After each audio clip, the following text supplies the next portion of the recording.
welcome to the very first Ramble On movie review. And today we're going to be doing 1974 Mel Brooks classic Blazing Saddles, one of my favorite comedies growing up as a kid. Also, we have a guest with us, Mr. Harsha. How you doing, sir? Good, sir. Thanks for having me out. Man, I'm glad you're here, man. Harsha is also one of your favorite movies growing up. Absolutely.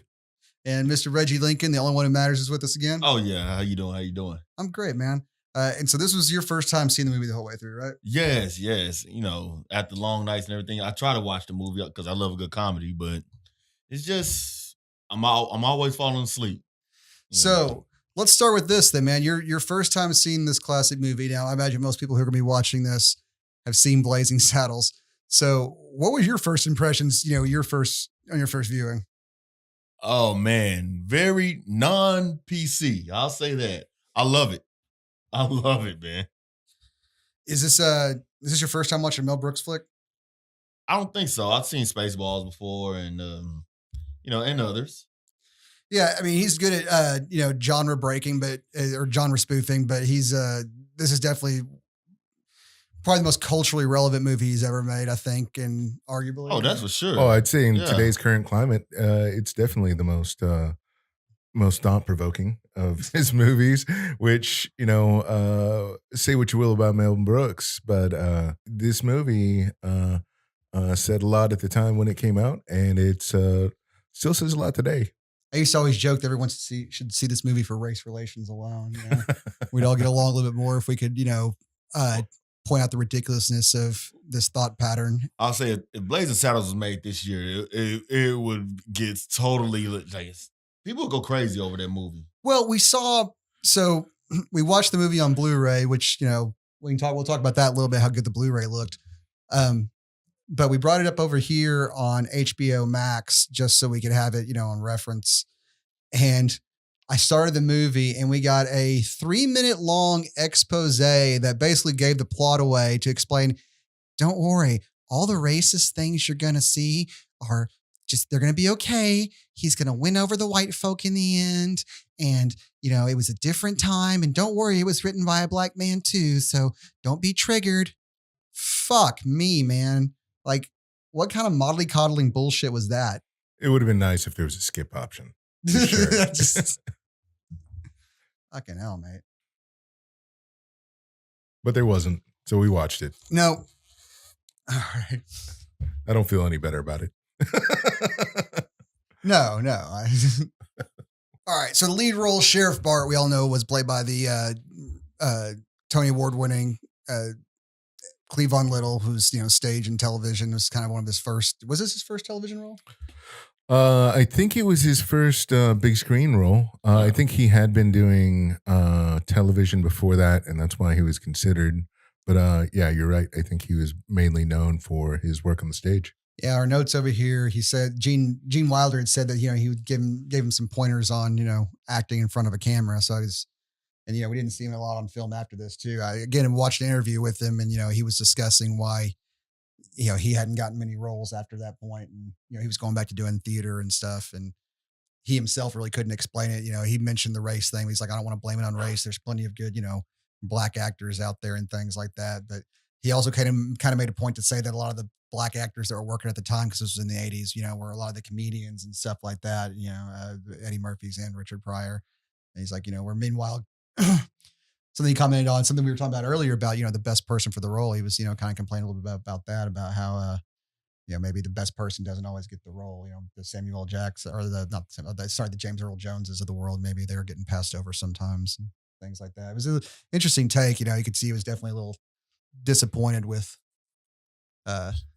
kind of where it ended up at that point. So, which, that's very interesting because I can't imagine anyone else in this role. I grew up with Cleavon Little in this role, and they wanted Flip Wilson, right? Did they really? Yeah, the big studio wanted Flip Wilson. I'm glad they didn't get him. Yeah, there's so many times it would have been a completely different movie, and it would have been a different movie if it was Richard Pryor doing it. So it's a blessing in disguise that Richard didn't have the pull yet to make the studio ignore his past. Past, well, Well, it's present. Okay. Well, because while he was writing on the film, he wound up in Cleveland and didn't know how he got there, and they just sent him $200 to get home, and that was kind of the nail in the coffin for him playing the part. So, Oh yeah. I think it'd been a good movie, regardless of who. Well, if Richard Pryor made it, it'd still been a great movie, but it'd been a different movie. yeah, It definitely would have been. I mean, I don't know about how things were in that too much about how things were could have been at that time because I mean, hell, I was born in the '90s, man. So No comment. yeah. I will say that this movie was filmed before I was born. Are we all born in different decades? 70s, 80s, 90s. Ah, shit. Okay. So you got not only you have a multi-ethnic and cultural take on this film today, you get a multi-generational one too. Yeah. See, this is natural diversity, you fucking Hollywood hacks. Fuck you. See, you don't see diversity like this on other YouTube channels. You really don't. You really don't. You really don't.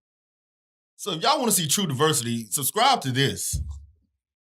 Well, if any of those white writers in Hollywood who are pushing diversity actually had a black friend, they would actually know how to write black characters properly. So, Oh, no, what's funny is a lot of, actually, you know what's funny? A lot of them tell black actors how to act black. That's the funny part about it. Like, you don't think I grew up like this? I'm just picturing the Wayans brothers opening intro. We're brothers, we're happy and we're singing and we're colored. Give me a high five. Cleve on that same interview was talking about the character of Black Bart. And, he said he didn't really feel like he brought a lot to the character himself. He mostly just kind of did what Mel wanted him to. And he said he didn't feel stifled necessarily, but he was kind of going through a divorce at the time. And, again, his being his first film. right. Yeah, he didn't really feel mature and comfortable enough to start, ad-libbing, doing some change. Like the stuff some of the more comedic actors and more seasoned comedic actors kind of felt comfortable doing. But that being said, like, even if Mel did guide the entire performance, it came out absolutely perfect. And I don't think anyone else would have delivered it as well. So, I mean, Awesome performance. I don't think he gives himself enough credit, essentially, is what I'm saying. Some of these He's a little hard on himself. Yeah. I know how that is. We all can be. Well, I guess, years of not getting a movie role after, doing something that's successful can kind of make you introspective and not necessarily in the best of ways. Yeah, absolutely. It's not easy to do a follow up for any actor who all of a sudden explodes in popularity. And I'm sure after the way the studio never expected this movie to make money, and it made a lot of money for the studio, if I'm not mistaken, when it came out. It did, and so much so that you said follow up, and that's going to lead us to the next thing we want to talk about. Mel Brooks never wanted there to be a sequel to Blazing Saddles. And he knew that the sequel thing was going to be, a big deal.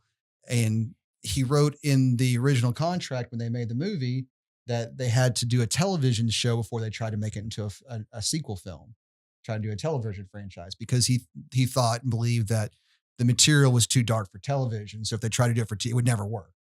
And he was right. Yeah. Well, they tried to make him, they called him and said they were making a movie franchise out of it. And he'd remind him of the clause, like, oh yeah, we already shot a pilot with Lou Gossett Jr. And it was apparently just freaking awful. You can find it on YouTube somewhere. I haven't watched it, but apparently they made it and they didn't intend it to be good. They just wanted to fulfill the clause so they could make these movies. But while they were working on the sequels, that's when, your Caddyshack and stuff like that came out. And everyone's like, oh, edgy racial blaxploitation humor is not anymore. People don't want that. They want Chevy Chase doing pratfalls. So, I mean, not that I hate National Lampoon's movies, but Well, I think time has told the tale on Chevy Chase's popularity. I like Community. Yeah. Yeah. He is a dick though. And I think that's the problem. So we open the movie, of course, with that famous Frankie Lane song, the Blazing Saddles theme song or whatever. And word has it that he had Mel Brooks had put out in the Hollywood trades. He was looking for a Frankie Lane type to write the song, and then Frankie Lane actually appeared in the office a few days later, like ready to write it. But Mel was so afraid that if he told him it was a comedy, he wouldn't sing it with as much sincerity and gusto. So he didn't tell him it was for a comedy. Well, he sang well, and I think we were talking about this earlier, but I believe it was nominated for an Oscar. The song was. This is when we need Caden to look it up for us, man. Oh man. Yeah, I'll have to look that up. But apparently though he was so pleased with the film he didn't mind being deceived. So I guess all was well that ends well. So Yeah, I think it turned out great. I love the song. I might make it my ringtone. Be funny. I would turn around in a restaurant if I would applaud you, sir. Someone rocking that as a ringtone. So we open up the movie, and from the very opening scene where we get an interaction between, Lyle and eventually Taggart and, Bart and Charles, it just hits you in the face with it. It lets you know exactly what kind of movie this is going to be.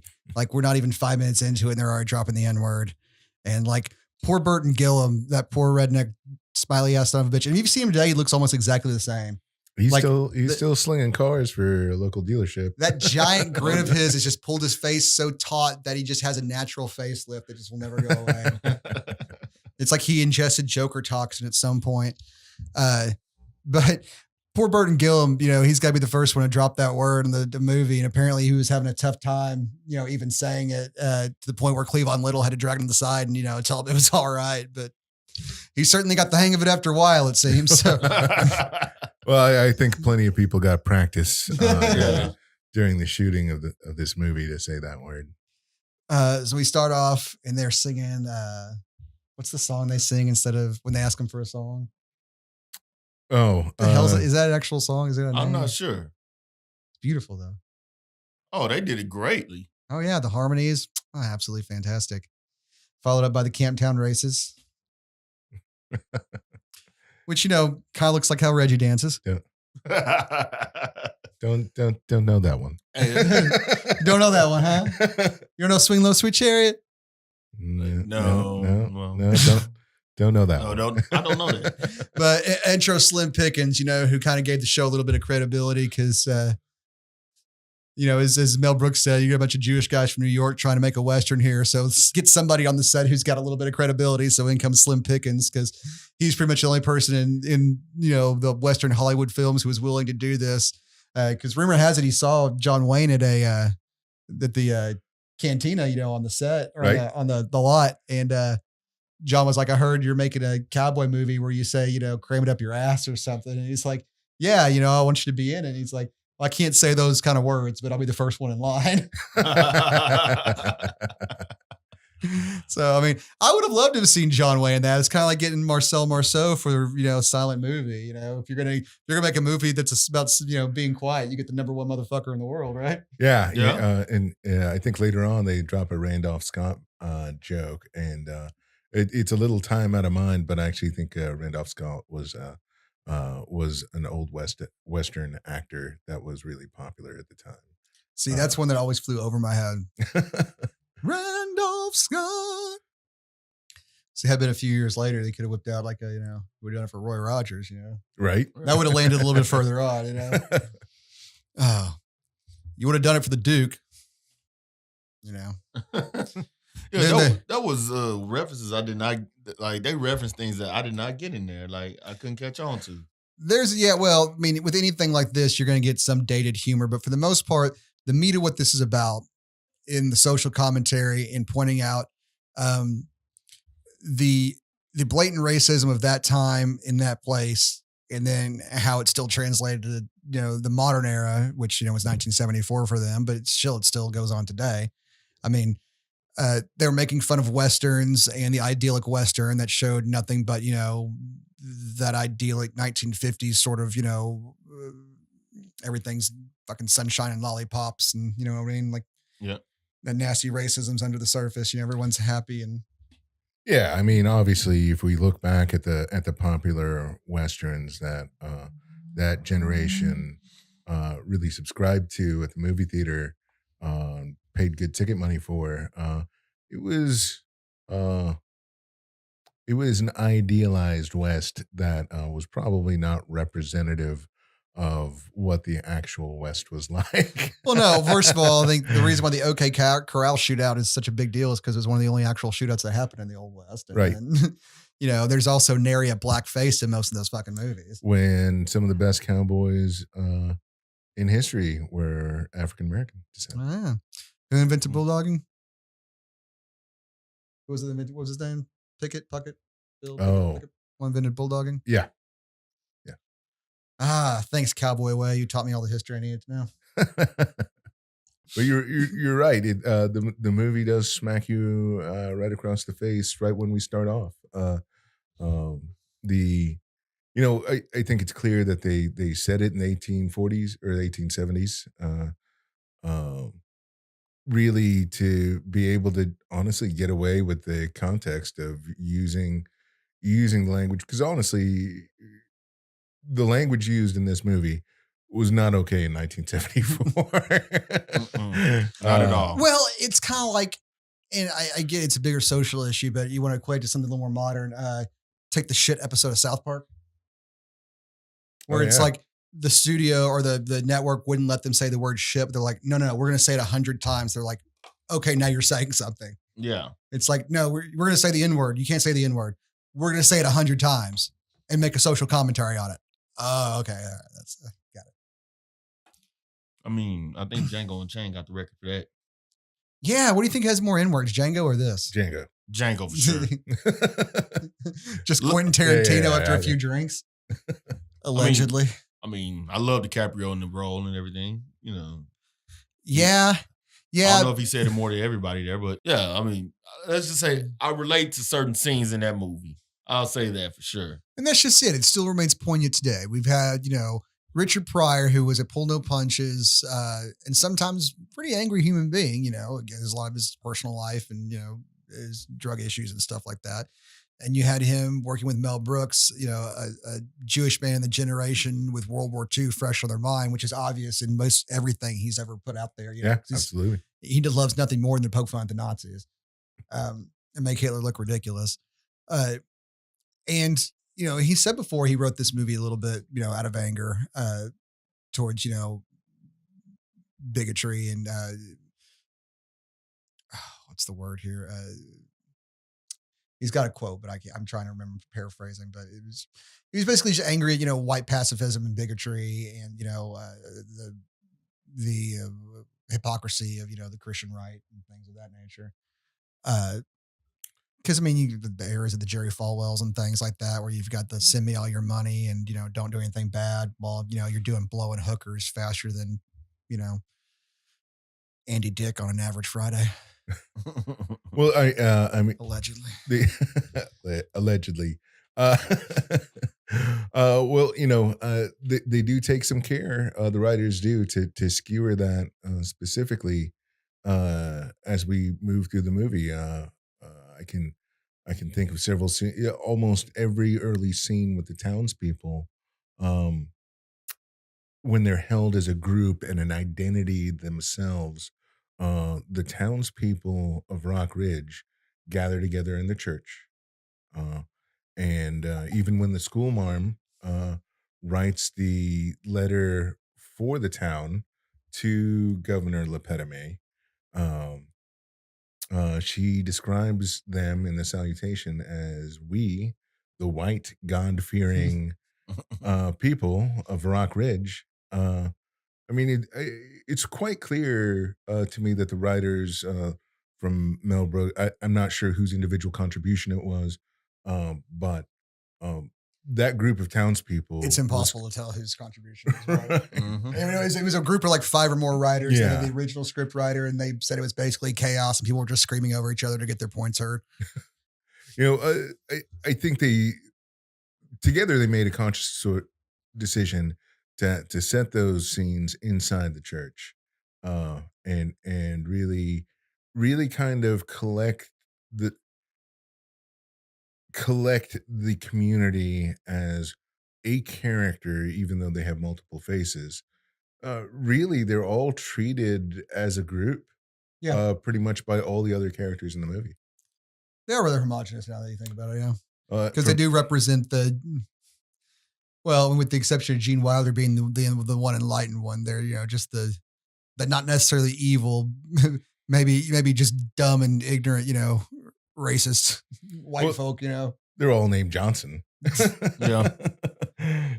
I think that homogeneousness is on purpose. I think it's one of those movies that, you always grew up with. And I never felt, as the one white dude in the room here, I never felt that it was one of those movies that was just angry at fucking white people. So, it was angry at the ignorance of that time and that place. And you watch it in that manner and then you're like, oh no, this is talking about what's going on right now. And it's like we talk about with most other, with fiction and forms like that, you do it somewhat subtly and you get people to actually look at it instead of just feeling affronted or attacked. I would agree with that. There's no lack of targets in this movie. If you identify as a specific group identity, I would challenge you to not find that group targeted in this movie by the writers. If nothing else in the Bandito line, they're like, anybody we missed with a joke throughout the rest of the movie, just put them in the line over here. Yeah. We'll scoop them. We'll up find there. you. We get Arabic people. No, grab somebody and put them on a camo. No, we're good. Yeah. We got it. Bikers, all that. The Banditos, that we don't need no stinking badges. Yeah, absolutely. Throw back to Treasure Sierra Madre. What did I tell you about washing your hands after the weekly cross burnings? Look, it's coming off. Oh, it's so fucked up. It's coming off. It's not coming off. It's clearly not coming off. And now for my next impersonation, Jesse Owens. That's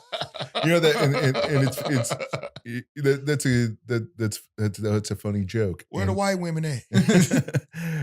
And there's a lot of anachronistic jokes in this movie. There's a lot of things that it's set in 1847, but as we all pointed out, there's all sorts of breaking the fourth wall in this movie on a Deadpool-esque level.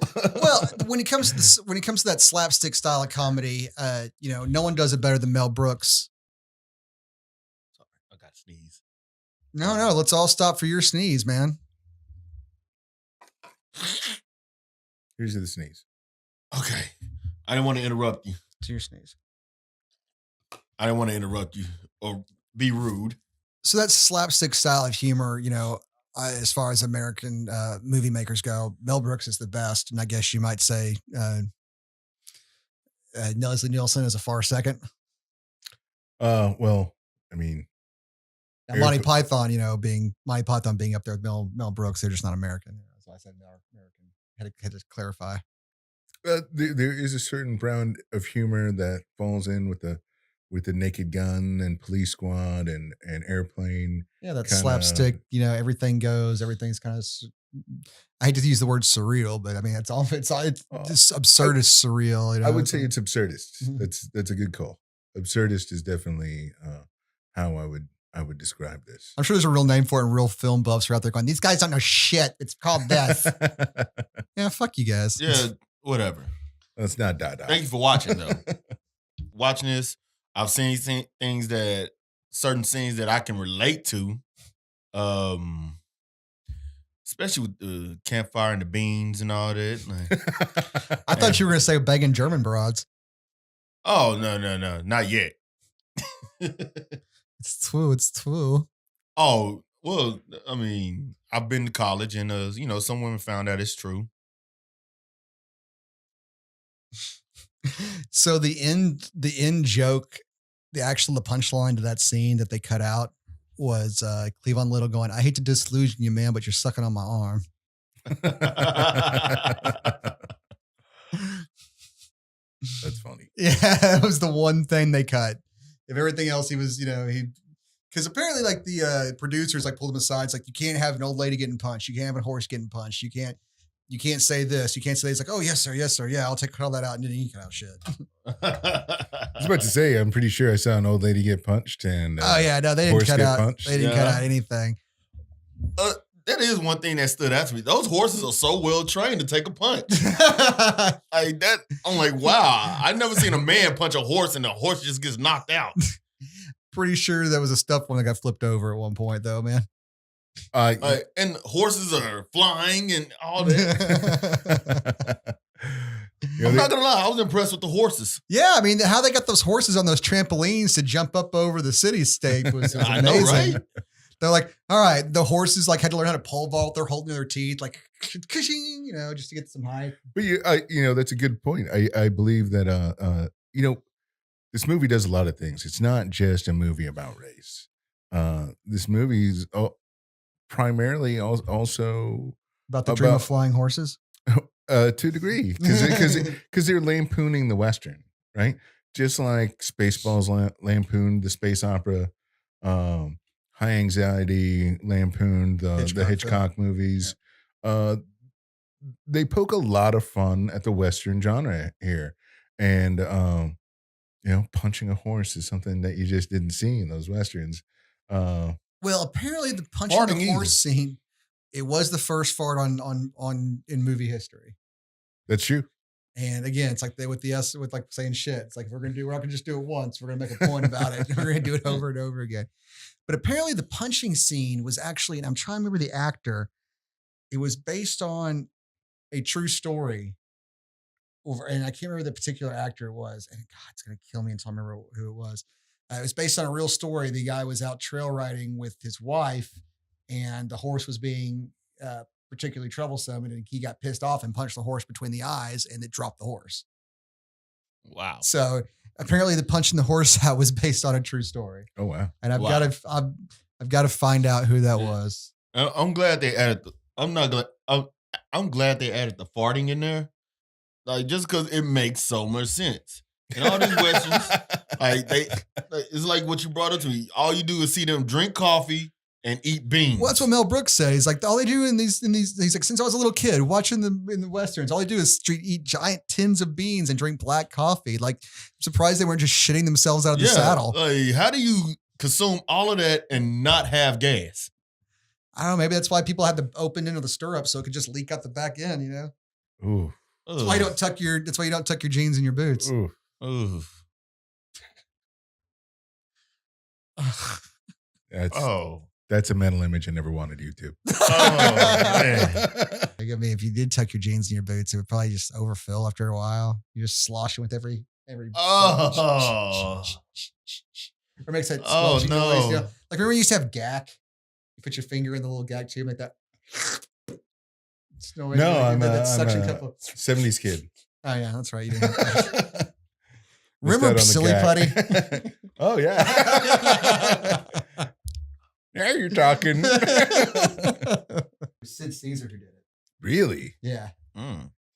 He was never a big man. Must have been what happened though.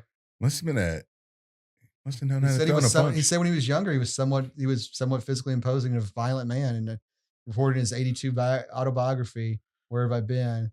And while trail riding with his wife, the horse caused trouble. He punched it once between the eyes. The horse collapsed unconscious.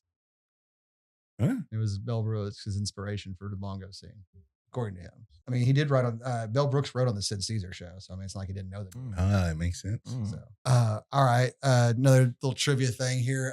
Apparently, Madeline Kahn was supposed to be working on MAME, the Lucille Ball musical. Okay, and purposely got herself, according to Lucille Ball, she thinks that Madeline Kahn got herself fired to work on Blazing Saddles instead of just quitting, because if she'd just quit, she wouldn't have gotten paid. So she just did such a shit job the first day on Maine that she got herself fired and still got paid so she could go work on Blazing Saddles, which and Mel Brooks was saying, he was doing an interview or when he did the audition for Madeline Kahn, he's like, all right, let me see your legs. And she's like, oh, it's that kind of interview. Fuck you. And started to walk out. I was like, no, it was a certain, like, I can't remember who it was. It was a certain old actress. It's like, but her look was all in the movies she was in, it was all about her gams and stuff like that. So they wanted her. I think that was Marlene Dietrich. You might be right. Yeah. I think Madeline Kahn's performance here is inspired by Marlene Dietrich. So they wanted to have, it's like, no, we want to just make sure you have the same kind of gams because it's all about, having that seductress look and things like that. So, Even Colin, being the sport she was, straddled a chair and pulled the skirt. I was like, check him out. It's like, and then proceeded to give the greatest performance in the movie almost. And now that you mention it, it makes that joke that Harvey Korman drops in the when he's meeting Lily for the first time, when he's like, Lily, legs, Lily. Yeah. He's like, what's sauerkraut in my hands? They also added a little Looney Tune flavor into that as well. The manga. Yeah, no, Reggie, you're Yeah. absolutely right. There's several scenes where I think we're very influenced by cartoons. Yeah.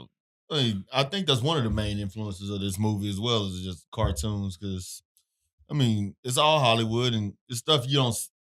I'm pretty sure back then you didn't see stuff like that in actual movies. So, well, if you had taken a little bit of this, is a little bit of, it's not necessarily revenge fantasy, but it is, there's somewhat of the minority power fantasy in the black man becoming the sheriff and winning the town over and these things. But he gets to take out some of that aggression that, he's the representation for some of that aggression being expelled by blowing up Mongo or hitting Slim Pickens in the head with the shovel. And if you do them in the cartoony Looney Tunes sort of way, everyone laughs and chuckles along, but you still get the point across and you still get to do it. Whereas if you tried to fucking do Django in 1974, where you're just blowing white dudes away and saying "fuck you, cracker," like you would have been lynched. And well, you wouldn't have gotten your movie made. Well, no, and even Mel Brooks, he's like, one of the things he said to the writers on the show was, "Say whatever you want to, boys, because no one's ever going to see us again after this. We're all going away forever after this one." Yep. So, hey, but that wasn't true. No, it ended up being so successful that Warner Brothers re-released it the next summer as their only hit for the summer in '75, even though it was, so it went from the movie they didn't want to support to the movie that was going to save their next year because they didn't have Jack. To a movie they tried to make into a TV show and a franchise that never should have been made.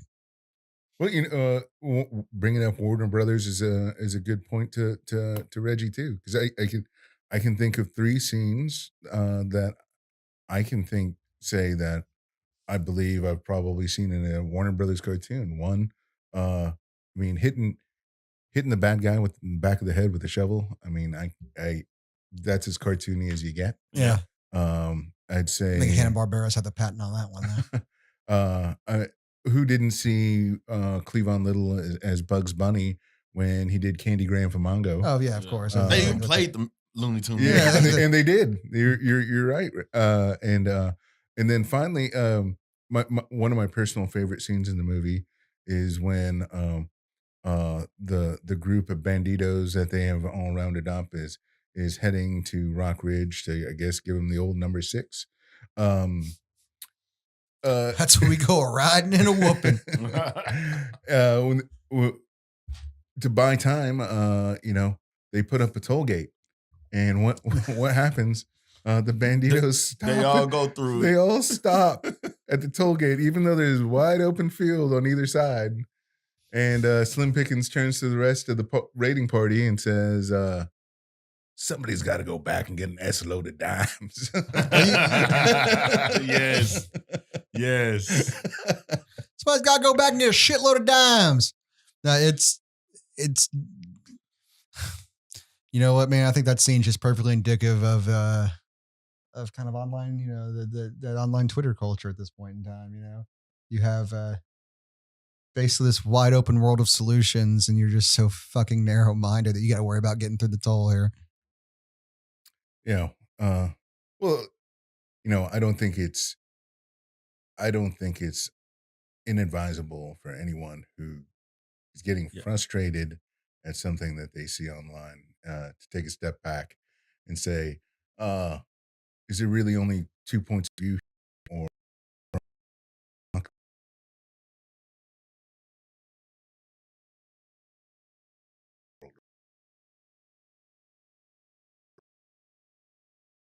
Maybe the people. everyone's got needs? You got that. Some of those right. are special. Fucking hell, man. What happened to us? So let's talk a little bit about Gene Wilder's performance in this movie. Gene Wilder is probably more than anyone else in this film, somebody who I know, at least for our childhoods, was a big part of it.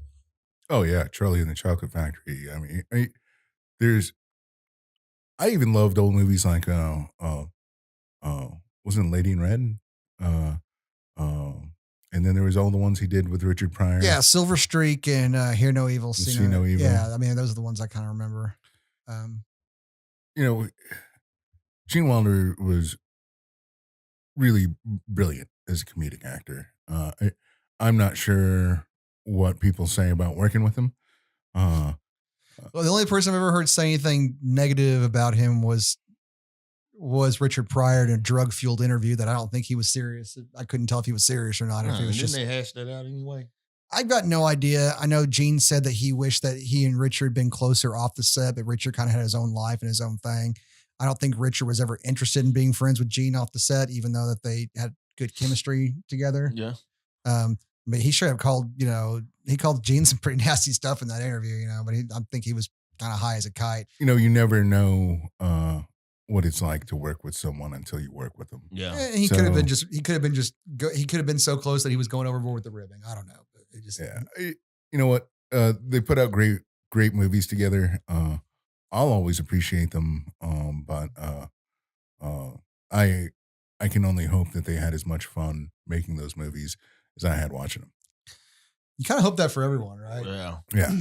Usually they'll come through though, in performances, especially ones, you can usually tell when casts are having a good time together. Just, like look at any time Chris Hemsworth and Chris Pratt were on set together in the Avenger movies. Like you can tell they were having a blast. Yeah, like a pirate angel.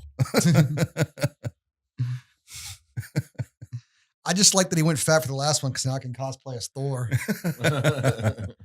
I was like, I'll have to get in shape to do the Chris Hemsworth. Not anymore, motherfuckers. Now I can just put on my leftover Big Lebowski costume and carry a hammer with it. That's it. That's the only difference. A hammer. Yeah. Now, I had, because, they called Lebowski the movie. I just wish they would one scene with him drinking a White Russian. Maybe it went a little too on the nose. Maybe it went a little bit too on the nose. But speaking of the Big Lebowski, the Big Lebowski from Big Lebowski is in Blazing Saddles. He's Olin Johnson.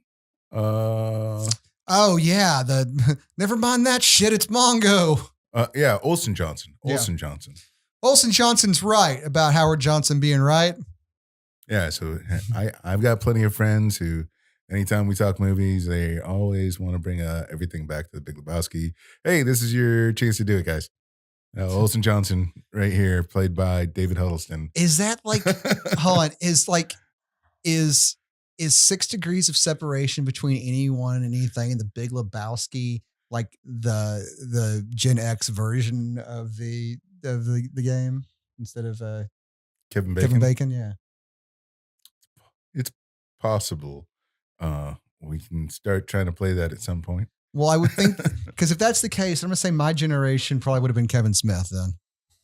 Oh, the Skewniverse. Yeah, every asshole in college used to have to drag everything back to Jay and Silent Bob doing something. But I think they didn't have much staying power. I don't think people are still into that anymore. No, and we can talk about this some other time, but I actually did see that new Jay and Silent Bob reboot. I did too. Was not as good as the. Love you, Kevin. All right, so I'll bring it back to Blazing Saddles. Yeah, go ahead. Favorite character, Reggie? Cleavon's character, Bart. Loved it. Great performance. Pretty much I saw myself in him. Well, he's the dry, straight man of the movie, and he's again the person you're supposed to connect to into this world. And the performance was spot on. Yeah, like I said, I saw myself in him. Like what he went, the language he received and everything, and then how he reacted to it.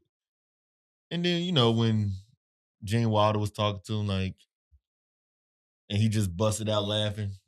I do think that was genuine. Yeah, he said apparently he was not prepared for that line, didn't know it was coming, the morons line. Morons. Apparently he didn't know that was that was the Which I found that funny too.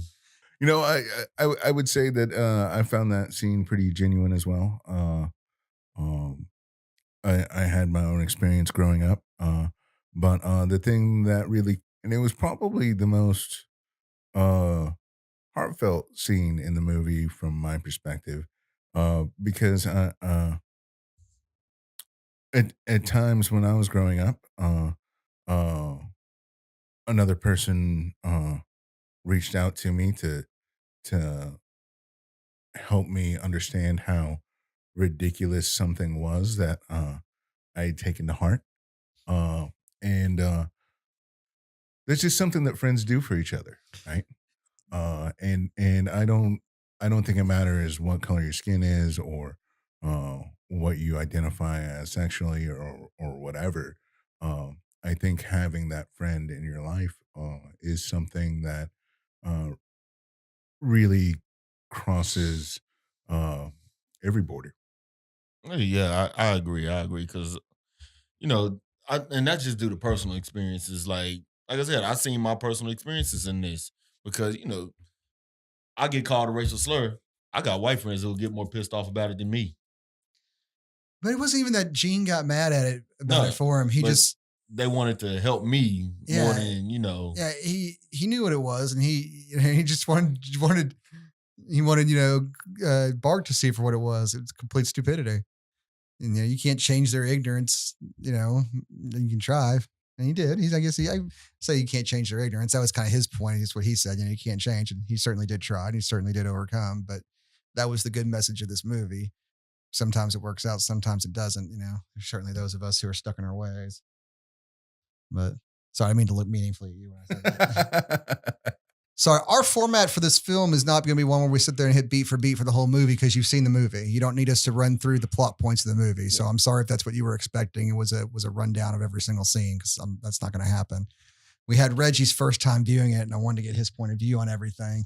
And then Harsha's just introspective, so I enjoy his deep takes on stuff. I'm very surface level and shallow, so and we have people from different eras of society that we need to get every view. We don't need to explain it to them. They're not idiots. We're not the people from HBO. We don't need to spoon feed them everything. They get it. They see what's happening here. I obviously hired these people since I'm a white male and I only have white friends. So I had to go on Craigslist and I said, hey, I need a giant Indian guy and a heavyset black dude with glasses. I said, make sure you have glasses because I also have to reach like the nearsighted quota 2 that has a little bit of disability, but not like one of those gross disabilities, like a wheelchair, like you don't want to really touch them, just disabled enough. So I figured, I'm just trying to get my quotas on, and you can all see that. It's very obvious. And because I'm a big guy, I only got paid in pizza, but I was pretty happy about it. Yeah, I only got paid in pizza too. At least it wasn't chicken this time. Well, and an aggressive Handy J to come off later. Oh, okay. Then I didn't get completely ripped off. No, you will. Pull skin. I'm not taking the rings off. You may cut some skin with it. Twist his dick off. Good old dick twist. Gotta grind that pepper, baby. Then pull your hands apart really fast. God, well, you know what? I will say this: Blazing Saddles. I don't remember whole. I don't. Actually, there was a dick joke. Never mind. Oh, the 10-gallon hat joke. Yeah. Well, and it's true. It's true. Yeah.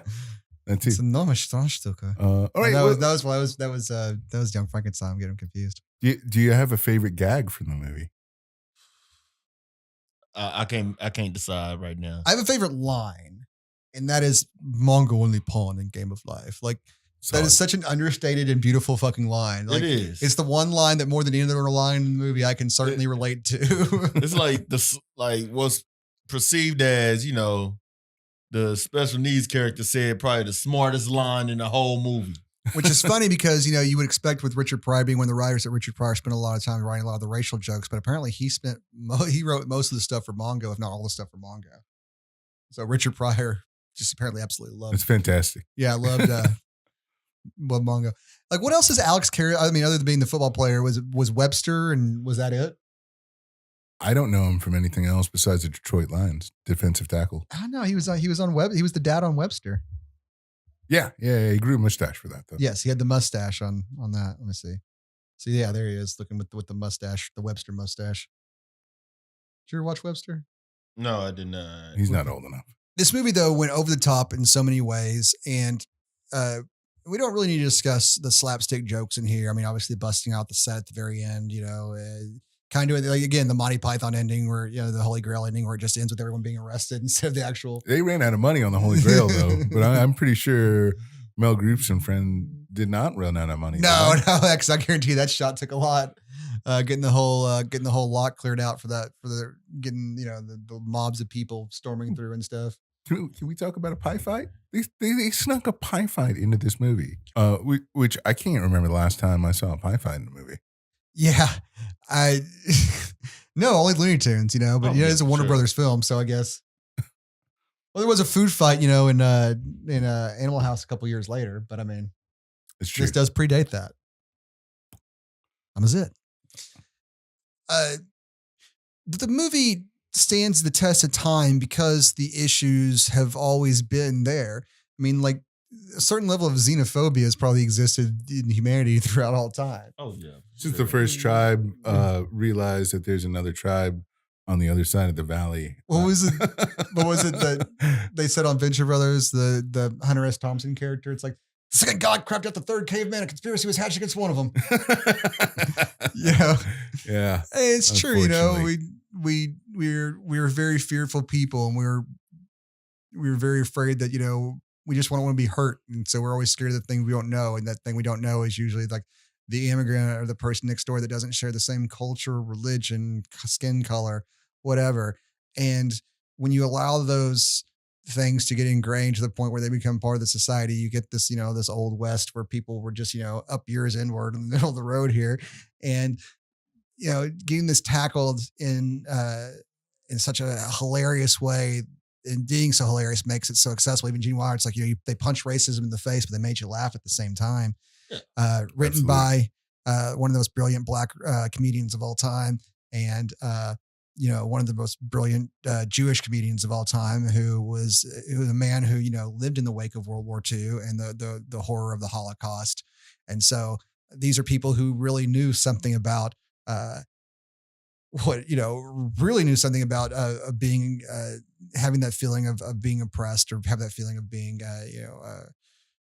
racially set apart from, your average, to be judged not on who you are. Well, it just be set apart from that for how you were born. That level of I guess of your average white society, who maybe not even consciously racist, does hold those subconscious ideas, like, oh, the Chinese lady's driving bad, or those things like that. I mean, like that subconscious racism. I mean, this was putting it, in an overt way, putting it back in the 1800s. You have overt racism where you can say these things and just put it right out there and just slap you in the face with it.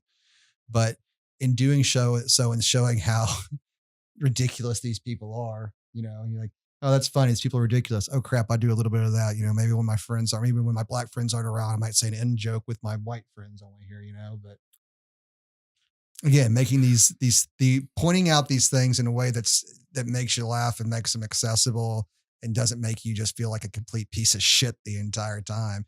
Like, you catch more flies with honey, I'm not saying things shouldn't challenge people, because this certainly challenged people, certainly at the time. And it is a challenging subject, and it's challenging subject matter, but the presentation's key, man. I would agree with that. I think, if I had to rate the movie, I would say, even today, I'd give it 4.5 out of 5. Let's go ahead and give it a school grading system. B+. Really? That low? Hmm? That low? B+ to A-. Yeah. Okay, that's fair enough. I'm gonna give it a solid A.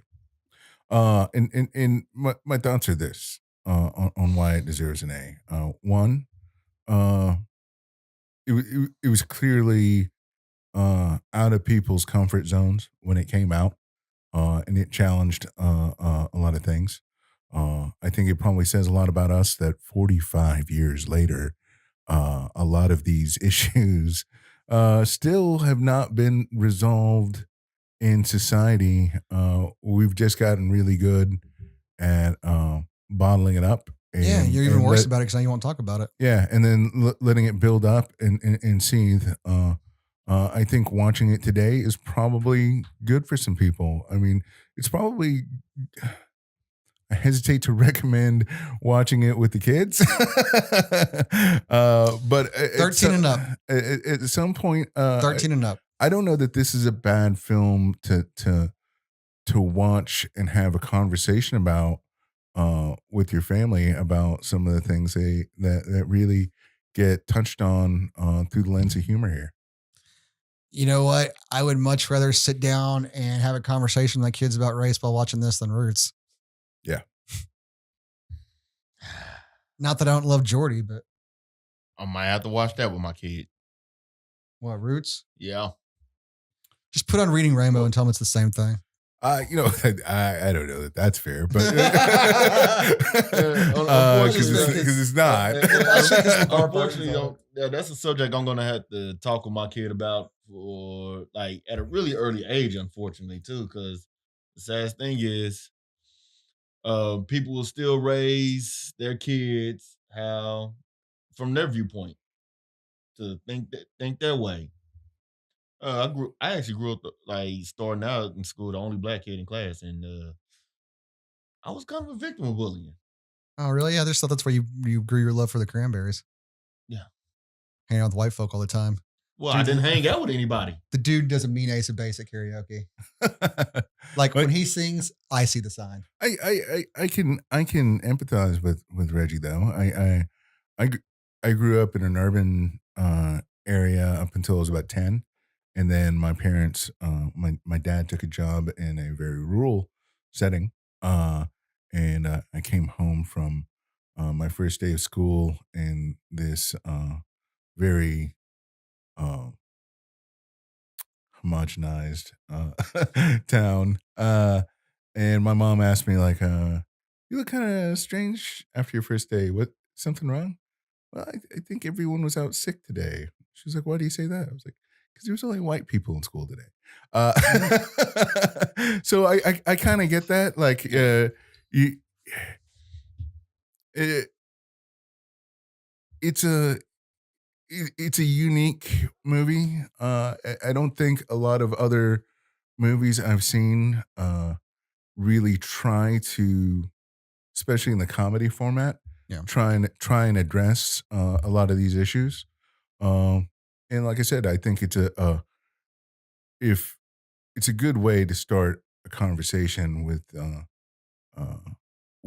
today. If you haven't had those conversations with your family. All right. So, Reg, what was your vote? What was your grade for it? I would say A minus. A minus, and what? Why? What are your reasons for it? Oh man, it hit everything in the like. It's just that it was just the references I didn't get. Yeah, I mean that's an age thing. Yeah, and that's just an age thing for me. Yeah, I mean, if I was probably born in the '60s or even the early '70s, I probably would get the joke. I was born in the '80s, and I get most of them.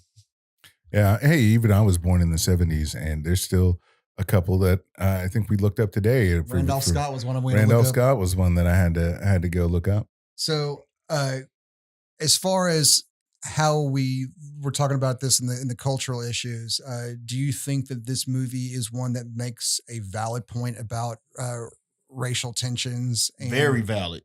Do you think it's got a place today? I mean, do you think it needs these little? Do you think it needs to be put into context, or you think it kind of stands on its own? What its well, I feel I don't agree with HBO already spoiling the movie before it plays. I feel like people need to watch this. Yeah, it was a good flick. It's still a good flick. It stands the test of time. Here's the last question I have for you before I let you go, man. Will you make your kid watch this at some point? Of course. You think this is something that will be part of those movies that's important for him to see, in the ways we deal with race in this culture and stuff in this society? Yeah, I think so, man. I really do. Like it teaches us. It really teaches society. Well, I think you have you have several different things here. You have people who are outright bitter and hateful. You have the good people of Rock Ridge who are hatefully ignorant and can be swayed once they learn better. And you have Cleavon Little who stays pretty much, I mean, he gets down the dumps a few times, but for the most part, never changes who he is. And he stays true to himself the entire time. And he's a good person. Yeah. And his best friend's a fucking alkie who he never judges. And because he never judges him, he gives him a second chance at life. And that's the guy who bucks him up and makes him feel better. You know, it's a nice little, almost a buddy comedy in some ways. You know, Oh, it's absolutely for sure. Well, I mean, we need a little more Gene Wilder, I think, for it to qualify that. It's almost an ensemble because I think Lily Von Shtupp gets almost as much time as Gene Wilder does.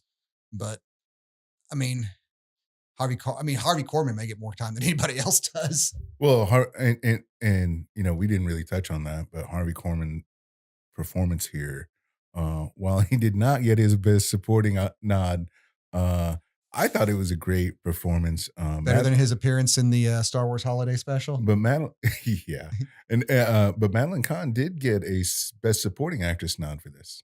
Oh, did she? She did. Do you love me some Madeline Kahn? That woman was a fox and a brilliant actress. And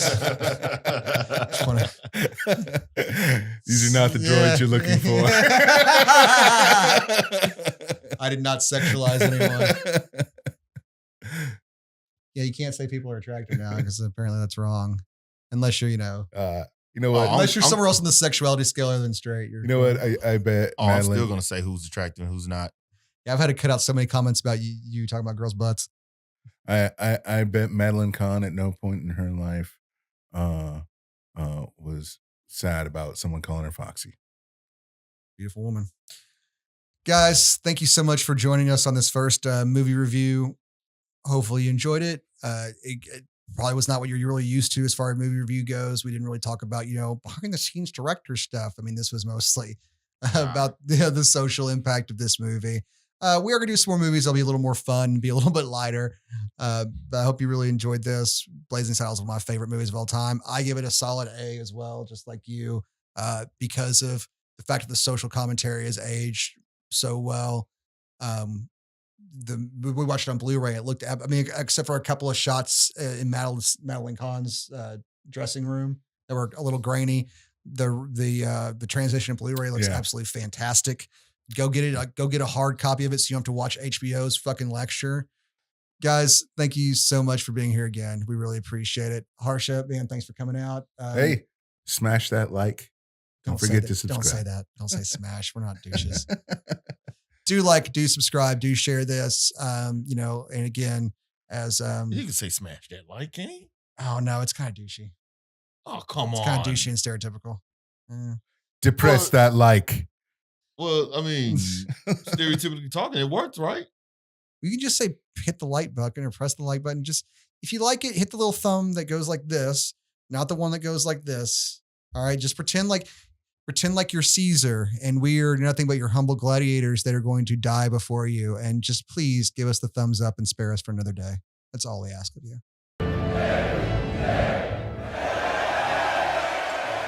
Like, subscribe. As the Wahlberg would say hello to your mother for me. Thank you again for being here, Reggie. Thanks for having me. Thank you. See you tomorrow for Raw, man. Oh yeah, see you tomorrow. Good night, y'all.